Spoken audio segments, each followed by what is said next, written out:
So, hello everyone. I am Cheryl McCants, your marketing mama, and I am so pleased to say that we have joining with us three superstars.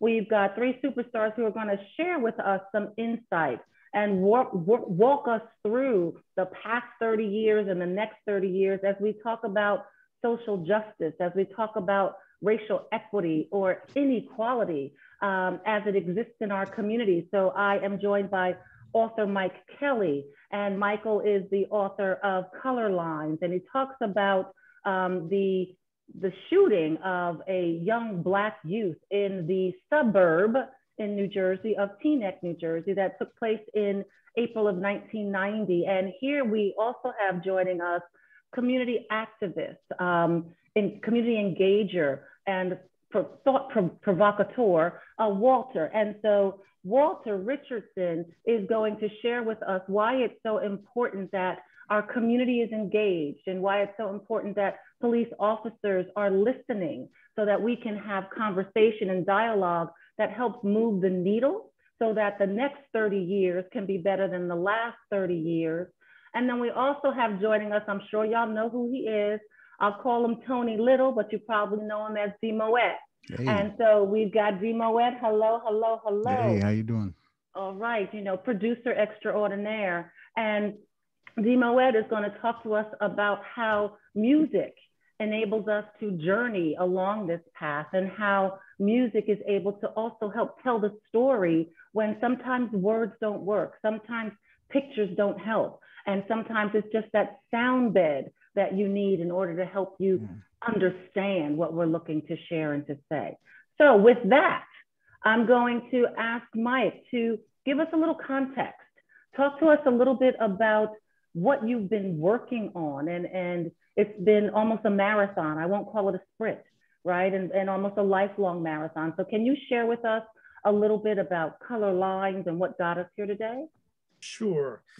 First of all, thanks for having us. This is really generous of you to bring us in here.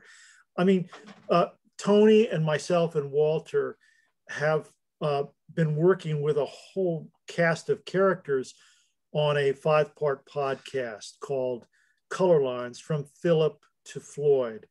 And what we wanted to do was trace the issues that exist in police shootings over the years, police shootings of African Americans. And we started with an incident in the town that all four of us are familiar with, Tneck, New Jersey. And Tneck was the subject of my book, Color Lines. And we wanted to start there in Tneck and trace what are the problems and why do they still exist, and why do African Americans still continue to be shot and killed by police officers all the way up to George Floyd and beyond. There's been other controversial shootings by police officers. So that's the basic premise of this project. Awesome. And so, we are going to get into why Tneck and how Tneck. And Tneck is one example of suburbs across our country where these types of murders, and that's what, I'll call it as I see it, right? And so sometimes there are killings and sometimes it's a straight out murder. So right. Walter, you want to add to that a little bit?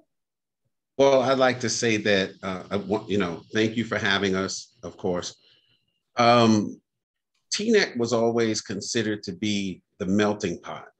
It was always considered to be a place where everyone can get along, where I can go to school and, some of my best friends, even today, are Jewish, Catholic. I've grown up around so many diverse cultures.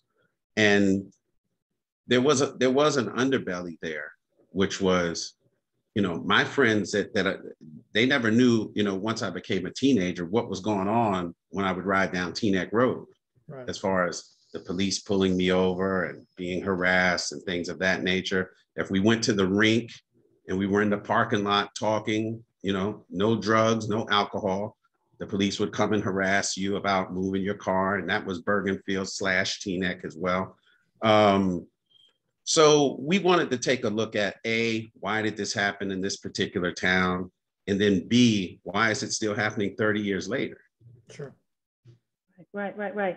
And that is really the crux of the matter, right? So we know history, and it's supposed to be his story. It's supposed to be something that has happened in the past that allows us to grow and have a better future. Unfortunately, we're still having the same conversation, still talking. I don't know if you guys remember this, but the little black book, and that was a little black book that we gave to little black boys so that they would know what to say and what to do when the police would just roll up on them. And so, D-Moet, you want to share with us? I know you and Walt go way back in Tneck. So you want to share with us a little bit of your perspective? Well, my perspective is it's a little different. We came from Harlem. My mother definitely wanted to get the family. She didn't want us growing up, in gangs and stuff like that. So he's like, hey, let's go to Tneck. Tneck's, beautiful spot. Met beautiful people, like me and Walt linked up, and just like kids, like we had every race you can probably imagine in Tneck. And we used to play, but what happened to Phillip could have happened to any of us. Because we was running around a little wild, but not crazy, but having fun like kids, running into people's yards and the stuff like that.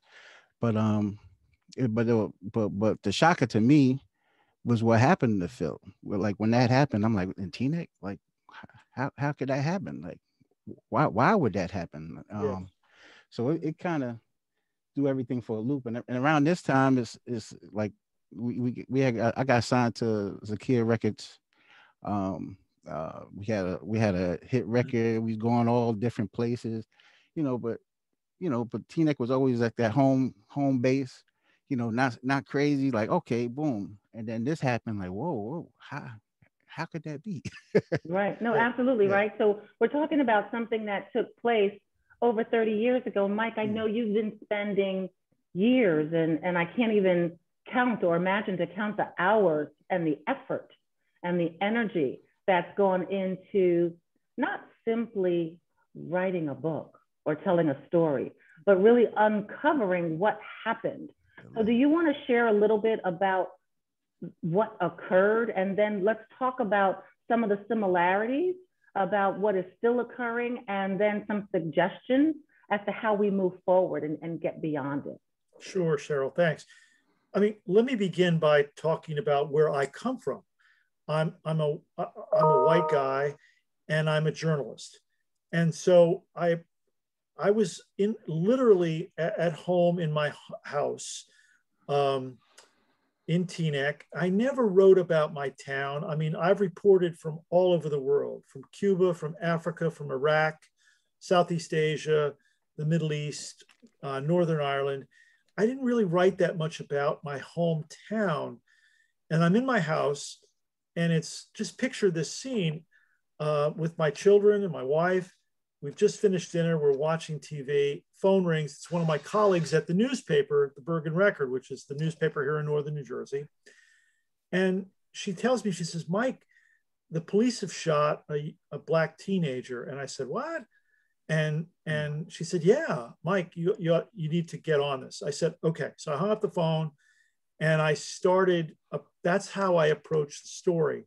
The next morning, I got my car, I went out there, and I started doing the kind of basic reporting that any journalist would do.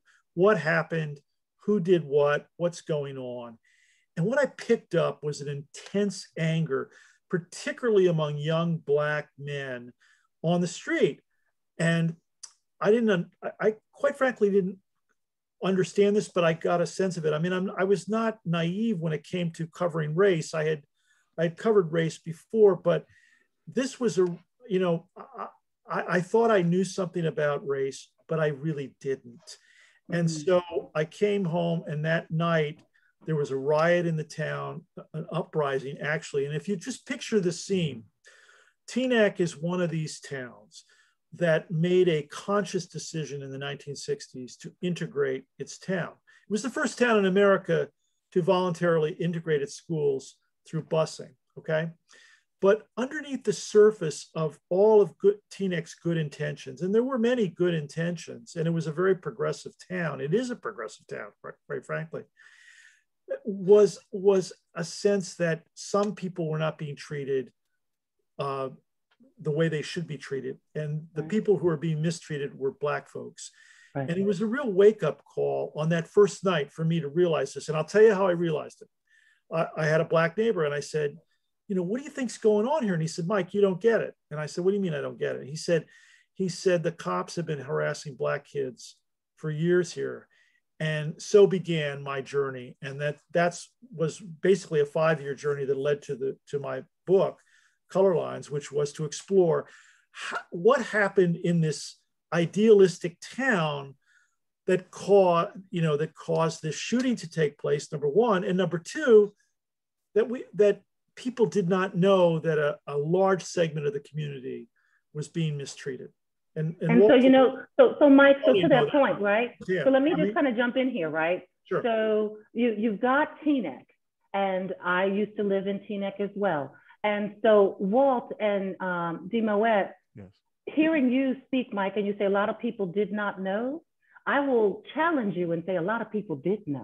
Well, right? I'm saying a lot of white folks did not know. A lot of white folks didn't know what was going on. Right, and that's part of the problem, right? So Walter, D-Moet, do you want to talk a little bit about what truly was going on? Well, I think what was going on was the same thing that kind of was going on in Ferguson, right? So you look at a community, you look at communities through two different lenses, right? So you look at one community as a community that will generate revenue for the town, right? You can always pull them over, you can always write them a ticket, you can always give them a fine, you can always lock them up. And the other part of the community was, I mean, I've gone up and down Cedar Lane, cars are double parked sometimes, and they don't get harassed like I would get harassed. They just say, you know, move your car, or sometimes they wouldn't say anything. I could be on Tneck Road in that time and be parked. Right. And they would come by and say, whose car is this? You know, just because maybe it was a certain type of car, or maybe we were just standing out talking, or, you know, so there was this harassment. And I will say this, there was an officer in Tneck named Freddie Green, who Mike knows him. He never carried a gun. He started the BMX track for us down at Votey Park, kept us out of, you know, he's like, if you guys stay here, you won't have to deal with that. Walter, he was the first African-American police officer in Tneck. Well, there you go. Yeah, there you exactly, go. Exactly. And, you know, my mother loved Freddie Green, you know, and I believe he was he with the Little League with us too? He was always down at the Little League. I mean, he was always involved in keeping you off the streets. Right. Because he knew if you were on Tneck Road, if you had the possibility of being harassed, and realistically, he may have prevented some shootings. He may have saved you guys. Yeah. Right. Just by bringing you in and having you do something else. Sure. But, you know, when we look at that, and we look at what happened with George Floyd, and we look at the time between that, it's like, what happened with policing? What happened with the PAL? What happened with, because we used to go to the PAL and work with police officers, learning different, you know, how to use ham radios. Police Athletic League. The Police Athletic League. Remember, right? Right. So nice. A lot of the community engagement is gone. And we spoke to Dan Keeshan in Camden, New Jersey, and he's bringing that back in Camden. Right. He's turning Camden around. And so it can be done. Right. But in our podcast, we talk about it can be done, but you need like a two-prong approach where the community has to take some responsibility and the police department has to take some responsibility. Right. And people need outlets, right? And our youth need outlets. And music is one of several. You mentioned, you know, the Police Athletic League, there's sports, you know, and I'm a nerd, there's book clubs, right? So, you know, I like to read. And Tony, you want to talk a little bit about the role that music plays in our community? Well, Mike Green, that's this is Mike. I think it was Mike Green. Who's that? Walt. You just mentioned it. The police. Freddie Green. Oh, Freddie Green. But he had a son. John Green. John Green. Because now John Green was a DJ, and so my oldest brother, well, my brother older than me, they formed a group and stuff like that. and that's pretty much how I got myself into music. Plus the father influenced my older brother to get into policing. And then that's when my brother got into policing and stuff like that. So if a cop, and I got harassed a couple of times, but when they found out who I was with, it just stopped. Like they didn't really bug me too much. But they found out his brother was a cop. that's what kind of shielded me from a lot of stuff, actually, Right. But yeah, once I got into music, like music kept me off the streets. I could have easily been just hanging around and getting into crazy stuff, and then y'all would have been reading about me. But music kept me off the street, and that's what kept me focused, and that's how pretty much my career started. Wow. But so how do we get so Mike, you mentioned that as a journalist, you've covered war zones, right? So whether it's Iraq or things that are happening between Palestine and Jerusalem, or things that are happening in other parts of the world, you don't expect to have those same storylines, or we don't normally expect to have those same storylines here in the United States of America. And Correct. So as a reporter, how do you correlate what you've seen in more atypical war zone areas with what you've seen here in the United States? So whether it's in Ferguson, whether it's in Minneapolis, whether it's in Newark, or whether it's in Tneck, New Jersey, how do you correlate and compare and contrast war zone areas with what's happening here in our country? Well, first of all, my style is to dig in and just do the basic reporting. And I didn't care what my skin color was. I decided I was going to cross those color lines and get to know what was going on in a piece of Tneck that I didn't know. And I'll tell you a story from that. One of my friends who's African-American said, Mike, you got to understand driving while black. I said, what are you talking about? DWB. And he explained it to me. And so since then, whenever I've had a conversation, with an African-American, usually a guy, but sometimes women, I'll ask them, it doesn't matter what we're talking about. We could be talking about, the latest attempt by a billionaire to fly a space capsule into God knows where. Or we could be talking about, the Yankees or the Giants or whatever. But if we have a decent conversation, I'll say, hey, listen, can I ask you a question? Have you ever been stopped for reasons that don't make any sense on the street? And, Walter just alluded to this. And I have yet to meet a black person who has told me no. Every single person in the black community that I've ever asked that question to has said to me, yeah, I've been stopped for reasons that just don't make any sense. So sort of, let's just expand that reality for a second. What does that tell us about what's going on here? And what I discovered is that there's this underlying problem in my town, which was considered an idealistic town. So if my town figured it had gotten it right, what about places like Ferguson and Minneapolis and in Louisville and other places like that that we explore in our podcast? What about those towns? How, what's happening there? And so what we wanted to do was we wanted to just sort of peel back, the skin a little bit and discover what is going on underneath the surface. And I'll tell you one story that I discovered about Tneck. Lots of institutions changed in Tneck. Religious institutions became much more integrated. The business community became integrated. The educational community became integrated. The political community became integrated, but one institution did not change, and that was the police department.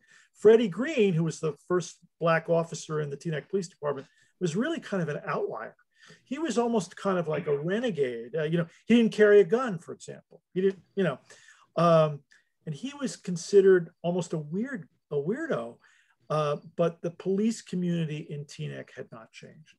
And that is a problem that we're seeing again and again and again across our country. So Walt, I was gonna say, can you talk a little bit, because there's all this talk about defund the police, right? And reorganize police departments. So from a community from a community development perspective, you know, and when I say development, I don't mean building new homes or. No, I know what you mean. I know what you mean. Well, you know, so through our research and this podcast, we spoke to professors, we spoke to Cory Booker, we spoke to Al Sharpton, we spoke to Karen Bass, and defunding the police is I think it's taken on the wrong feeling, because when I dial 911, I want somebody on the other end, and then I want someone to show up within the next 5 minutes, right? Because right. But we don't. I'm not saying defund the police, right? I'm saying, you know, what we're saying in our podcast and what we found that most people want is to put the money in the place where it can better serve the community. If that's hiring more police officers, that's fine, but you need to train them better. You need to make sure that when you hire them, you vet them better. You need to make sure that you have some transparency. If a police officer has shot his gun twice for no, you know, without an armed suspect, then why is he still out patrolling? Right. You know, and that was the case with Phillip Pennell. I mean, that it just so happened that an officer who had shot his gun. Most Tneck police officers don't shoot their guns. Right. Freddie Green. Right. It's when Gary Fast did shoot. Right. Right. Yeah. Right. So here's a guy who shot his gun twice. Three times. And three times. Yeah. And he's still patrolling. So what we're asking for, and the conclusion in the podcast is, it's got to come from all aspects of the community. And the youth, when they're approached by police officers, you don't start cursing the police officer out. Right. You don't start making strange movements, right? You put your hands on the dashboard, you follow directions, you do what they ask you to do. Now, if they harass you and they abuse you, you know, then you need to get a good lawyer, right? Hopefully someone has videotaped it. Everybody has a camera phone now, right? But that police officer needs to be checked also. Right. So talk a little bit about technology, right? So we've come a long way. When I was a reporter at UPN 9 News, I did some breaking news on the Amadou Diallo shooting, which were the 21 bullets, you know, in that small hallway. And the folks that were in their beds and in their rooms, you know, and just barely survived by the stray bullets. But technology has really changed the way not only policing is done, but the way reporting is done, the way that community activism is done. Sure. So talk a little bit about the role, because now everybody's a journalist, or at least they think they are, Mike. And that's a whole nother conversation that we'll have to talk about, you know, at another day and time. But with technology, how can that help us improve relations? And how can that help us tell the stories that need to be told? Well, technology is vitally important. I mean, as Walter pointed out, I mean, people now have camera phones. But we had a very interesting discussion with Reverend Al Sharpton about this. Suppose there was a camera phone available the night that Phillip Pennell was shot. Would things have turned out differently? Meaning, would there have been the police officer who shot Phillip? By the way, just a couple of quick facts here. Phillip had a hollowed out starter's pistol in his pocket. He was a kid. He was fooling around with it. A resident of the town called the police and said, I think there's a boy with a gun. Police rolled up. Phillip ran away, and he was trapped in a backyard, and he had his hands up, and he was shot square in the back, in the back. Those are the forensics. If there was a camera phone that night, I wonder if we would have had a different outcome in the trial. The police officer involved here was indicted for manslaughter, and he was put on trial, and there was a trial, all white jury, which acquitted him after a 6 or 7 week trial. And that was the outcome there. The problem, I think, that we wonder today, all these years later, is had there been a camera phone that night, would things have turned out differently? And Walter, you might want to pick up here. We asked that question of Al Sharpton, and he said, I don't know, because you know, there are camera phones in other incidents that do not necessarily result in an indictment of a police officer, or a conviction. So the technology is important today. It is vitally important because it's put police officers on notice that they can't just cover this stuff up. And there was evidence in the Pinnell shooting that the police department was not exactly forthcoming in terms of coming to grips with what had happened there. And in the George Floyd shooting, if we did not have that young woman's camera phone footage, what we had was a police report that said, man dies, medical problem, you know, that sort of thing. Right. We didn't have any of those details that resulted in the conviction of Derek Chauvin. Right. And in addition to technology, we also do have good officers, right? So, you know, I have officers in my family. I've dated officers. And so, you know, between Officer Green and Tneck and Tony, your brother you mentioned was an officer. Yes. So there are lots of officers who are also welcoming the technology to help tell the story. So let me ask another question here.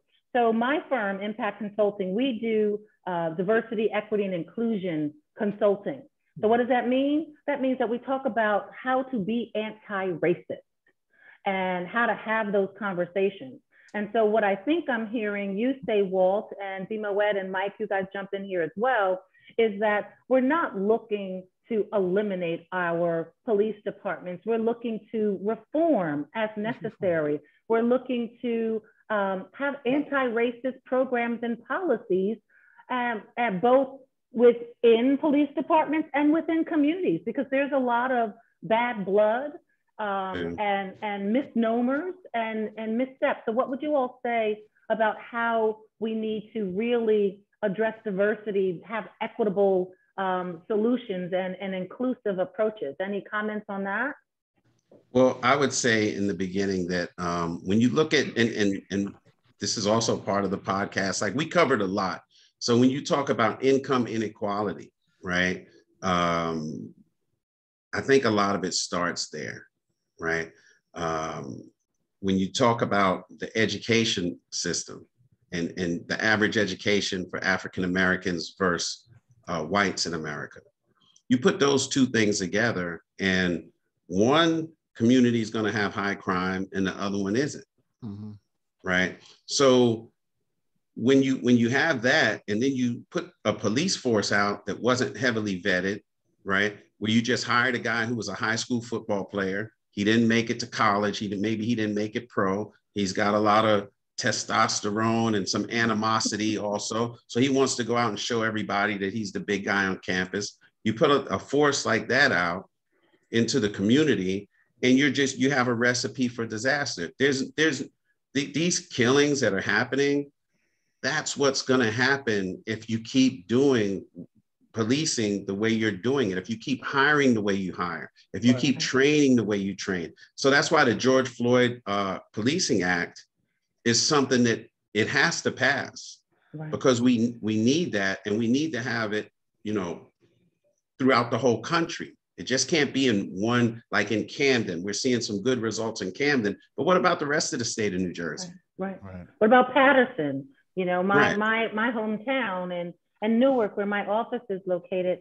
So D-Moet, what kind of suggestions or thoughts might you share to either young folks of color that are watching this, or the parents and guardians of our younger generation? What would you suggest that they think or do or say in order, because, you know, we're still here. And we need to move out of where we are and be in a better place. So what thoughts or comments might you have? Oh, that's a good question. Because I have a son. He's 28, and I always talk to him stuff like, if a cop stop him, you know, one, you don't talk back, because our youth like to shoot off with the mouth. What I do, you know, and that escalates the thing instead of de-escalate. I said, your thing is to get home safe. Right. So you really have to figure out a way to de-escalate what's going on. You know, make sure your hands is on the dashboard and you do what you're told. It's the same thing if you're in the house. You're going to do what you're told. So you just, it's just a respect thing. That's all. Because I don't think cops just wake up, hey, I'm gonna shoot me somebody today. Right. No, absolutely, absolutely. Yeah. So Michael or Walt, you want to jump in there? Any comments, thoughts there? Well, I think what we're talking about here is we want to have cops in our towns, right? Yes. I think most reasonable people would agree we need to have a police force in our towns to take care of the law, okay? But how do we train our police officers? And one of the things that we discovered in this podcast is that training is really not changed a heck of a lot. And in addition to training, the tools that police officers bring to their job have not changed a lot. For example, the one tool that cops have on their tool belt is a gun that is used when they're faced with a life-threatening situation. Well, can we come up with A, the technology, and B, the training to perhaps find alternatives to that? And we explored this one thing, and Walter, you might want to pick up on this. In Camden, New Jersey, there was a guy one day, he walked into a restaurant. He was having a really bad day. He had some mental issues, we think. We don't know for certain, but he was having a really bad day. He walks into a restaurant with a large knife. Now, the police department down there acknowledges that 5 years ago, they would have shot this guy dead. But instead, because of de-escalation training that the police department has gone through, some officers showed up and they decided to try to talk this guy down a little bit. And they noticed that he was not an immediate threat to the patrons in the restaurant or to the police officers. They got him outside the restaurant, and a bunch of police officers surrounded this guy and literally walked him for several blocks through the city. Now, picture that for a moment, okay? They walked this guy with a knife several blocks down a street in the city. And then finally, he just wore himself out, talked himself out, yelled himself out, drops the knife. The police officers took him into custody and got him some help. Now, that's a whole new technique rather than just showing up and saying, the guy's waving a knife, I've got to shoot him. And this is the kind of training techniques that police departments are trying to embrace. As Walter points out, cops don't go to work and they want to shoot somebody, that's not what they want to do. Most police officers that we've talked to don't want to do that. There are very few people who wake up and say, I want to go shoot somebody. And those that do need to be addressed in a certain fashion. And that's not what we're here to discuss. So we are here talking about color lines, right? So we are here talking about not simply the book that you have already written, Michael, not simply the podcast that is already in progress, but also the upcoming book, right? And also the things that we are looking to see occur so that in the future, so that we can avoid the repeat of what we have seen so far in our country, in our state, in our hometowns. So let's talk a little bit in the time that we have left about the future. Mm-hmm. You mentioned training, right? So training needs to be different. There's also talks about mental health officers, right? And supplementing police forces with mental health officers or individuals who are trained to deal with mental health. We're coming out of COVID. And so I think that the recognition of the challenges that so many of us face from a mental perspective are more acceptable now than they used to be in the past. So I'm hopeful and prayerful that mental health awareness and support will bubble up and get more attention. But how do we get that, Walt and D-Moet? How do we get the stigma that lots of communities of color, and I'm gonna call it like it is, right?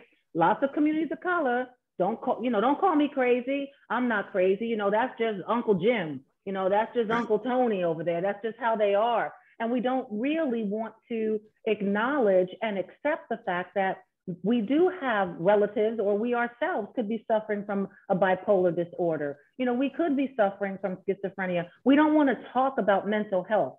And so how do we get past that? Well, I think the way we get past that is, at the dinner table, really. Most of the families that I've been around that are successful families, their dinner table is almost like a boardroom, right? So they talk about these things. They open up about them. You know, when I was younger, I went over a friend of mine's, his house, an Irish family. They're talking about the stock market. You know, if you talk about money at an African-American dinner table, let's say, shut up. We don't, you know, stop talking about that. We don't want to talk about that. We have to be more open and more forthcoming. Also, mental health is another one, right? That we just don't want to talk about, right? But we need to talk about it because we need to keep track of who in our family needs to be watched, needs to be medicated. We don't want them out in the street, you know, because they could get shot, you know. There was a situation a couple of years back where a mental health person suffering from some mental health situation was on the street, and he was surrounded by police, and the black young man went over to talk to him, and they shot the black guy. And he was his caregiver. He worked with him in the program. Right? He's like, why did you shoot me? You know? But I mean, I hate to laugh at it, but it's like, that's the actual guy that the police need to hire to deal with these people, you know? So going back to the whole defunding thing, I think we want to reappropriate funds, right? Instead of buying a tank, I saw one police department had a tank. Right. Instead of buying a tank, let's put some of that money towards de-escalation. Let's put it towards a mental health officer. Let's put it towards body cams. Let's put it towards tasers, non-lethal. There's tons of non-lethal weaponry that they can have on their tool belts. Right. And the tanks that you mentioned, Walt, they're available because our U.S. government, you know, it's from the Department of Defense. And so they don't know what to do with their extra tanks. And so short of sending them to what we call more typical war zones, they're sending them to our cities. And yeah, that's really a good point, Cheryl, because if you go to a police academy today, and I've done this, I've taken the deadly force test, I've gone to police, and I've flunked the deadly force test, by the way. If you go to a police academy, one of the first things you're going to notice is how the training is very militaristic. They shave the heads of recruits. They force them to stand at attention. They dress them up with, you know, combat boots and that sort of thing. So they train them like they would be training Marines and soldiers. And then they put them out on the street, and they're supposed to deal with the Cheryls and the D-Moets and the Walters and the Mikes, you know, as human beings. And there's a disconnect there. So that's the first step. And there are actually some people who are talking about addressing these training issues. And these are really important training issues. But another issue, and I think we need to talk about this here, and that is, if you've got a problematic police officer, what do you do with him or her, okay? How do you address that?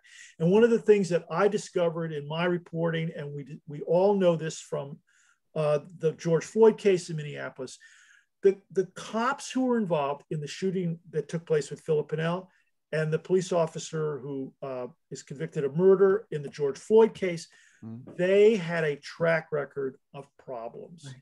And so just like any business, you know, Tony, in your business, you got somebody that has got a track record of problems, you deal with them. Walter, you too, my business, same way. Cheryl, same way with you. So why is it that police departments are run in such a way that if a guy or a gal has a problem, why don't we deal with that? You know, the police officer in the case of Phillip, he might have worked better as a desk officer or maybe a detective, but a guy who's responding to emergencies with 3 previous shootings on his record, that's not a good look, right? No, it's not a prescription for success at all. Right, absolutely. And so let's talk a little bit about how we improve our community. So where do you see us? We're in, you know, we're at the turn of the new century, right? So we're in the year 2021. So let's move ourselves forward and let's look at, you know, 2050, 2055. How do you envision? So, you know, D-Moet, what do you think Tneck's gonna be like in the year 2050? You know, what's music gonna sound like? How are we gonna tell this story? How are our Black and brown babies and grandbabies and great grandbabies going to be living with the white babies and grandbabies? So how do you see us, and where do you see us in 2050? Wow. That's a good one. I almost see us like the Jetsons, actually. You know, everybody living in a bubble, like but definitely a lot more social media, and I know a lot of people want to get out, but I just see Do you see us in a better place? I guess let me ask you that. Do you see us in a better place, or do you see another group of us, right? Another Mike Kelly, another, Walt, another D-Moet, another Cheryl. Do you see another group of us having the same color line conversation? Right. I mean, I still see we still gonna have problems. It's just how hopefully we'll be able to deal with them better. Better training, stuff like that. Like I have a friend that she has mental health issues, and during the COVID time, she just disappeared. Did not know where she's at. Like, great artist, but just disappeared. Resurfaced, hit me with a text, stuff like that. So I know she's alive, but I know she's dealing with that, but just like how as soon as I get in the car, COVID test, COVID, this information, that, why don't we have that information with mental health? Like, or finding out about it, or where to go, and stuff like that. But I do see things getting better, but it's still going to be a lot of problems, though. It's going to take some time, and you're right. We need increased awareness, and so we'll talk a little bit. We talked about mental health, but you also mentioned, the financial conversations that might be taking place at other dinner tables that are not necessarily our own, right? You don't dare say, how much do you make? Hey, mom, right. Hey, dad, what's your annual salary? That'll wind up with a back slap and you be all the way across the room. So how do we change the conversations? Not everybody has a dinner table. So let's also look at that. Homelessness is a real issue, and mental health, plays a role in that as well. So how do we improve our communities so that we can elevate the conversation? Well, I think the conversation has to start with parenting, right? So whether you're a single parent or if you have both your parents, I think, you have to engage them, right? You have to, as a youth, I think you should engage your parents. I think you should ask them, I'm buying these Nikes, right? But who owns the Nike company? How do they make money? And then you start uncovering, a lot of, Apple computers, who makes that? How do they make money? Right. And then you'll start to find out that you can be a shareholder in Apple. You can be a shareholder in Disney. You can be a shareholder in Nike. Right. Start to engage your parents in this. Right. And the parents should engage their children. Financial literacy. Right. When we grew up in Tneck, and right across the bridge was Wall Street. So we had some Wall Street people that lived in our area. Right. I didn't know what Wall Street was until someone came home, someone's father came home, and they had the New York Times. They used to print the stocks in the New York Times, and he said he owned Ford. I said, you can't own Ford. My dad has a Ford truck. How do you own Ford? Right. And he explained it to me, right? So these are things that historically we've said, that's the white man's market. That's not for you, right? But it's not true, right? Money is green, is for everyone. The most non-racist thing in the world is money, right? If you can find a way to make it, you can find a way to invest it, you can find a way to grow it, right? So, but with those conversations we're not having, so we fall into the same cycle of we become consumers, right? We're the biggest consumers on the planet, right? And we've kept companies rich over years. I saw a kid the other day with a $700 belt on. My mother would never buy me a $700 belt. I don't understand why it's so important. Well, I do understand why it's important to have these symbols, because we want to say that we're just as good as the next person, right? But really, being just as good as the next person is having that wealth, Right. Right. And wealth, you don't wear wealth. Right. Right. No, absolutely. And it's about understanding and addressing the social determinants of health. It's about understanding and addressing, social justice and understanding economics. Take that econ class. You might hate it, but take it. It will pay off in the end. Understand what's going on. And there are lots of opportunities for our youth and for our youth, and for our community members to lift each other up. And nobody has to do it by themselves. There are all kinds of mergers and acquisition summer camps, for example, that exist for our youth to participate in. I sent my child to one. She wasn't very pleased, but she came back and she learned quite a bit. And so, Mike, I'm going to ask you, as we begin to wrap up here, if you can tell me what I'm the former journalist, right? So I'm done. I helped tell the story, but I'm going to ask you, with all the research and with all of the historical knowledge that you have, where do you see us in the year 2050? Well, I think people need to start from a very, very basic perspective, and that is just listen to people who don't look like you. And it's very easy for me because I get paid to do this, okay? I get paid to knock on people's doors and talk to them. But one of the things that I wanted to do as a researcher when I embarked on this was not just sit at home in my chair and figure out what I thought was the truth, but to get off my butt and get out there and get into the homes of people and just start listening to them. And it doesn't matter what you look like. I mean, I spent time, look at me. I look like, a cross between an FBI agent and a priest.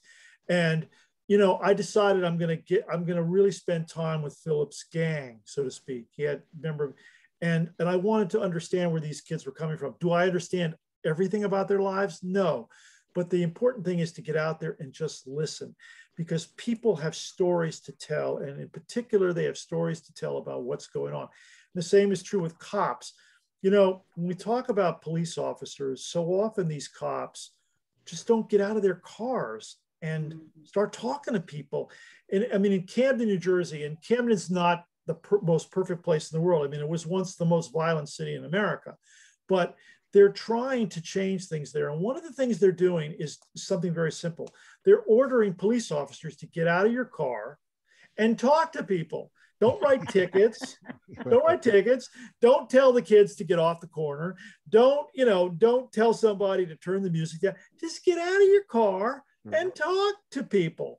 And it makes a huge difference. And trust me, as a journalist, it makes a huge difference in terms of what you can understand about what's going on in your community. So I think if we just start with some basic stuff like that'll help. But there are other things that are really important. And I think what Walter talked about with the George Floyd Policing Act is very, very important. Yeah. And we have some really important national figures, Cory Booker, Reverend Al Sharpton, Karen Bass, and a number of major attorneys who talk about some of the changes that really are necessary for police and for communities. And we outline this extensively in our podcast. Yeah. In the podcast Color Lines, right?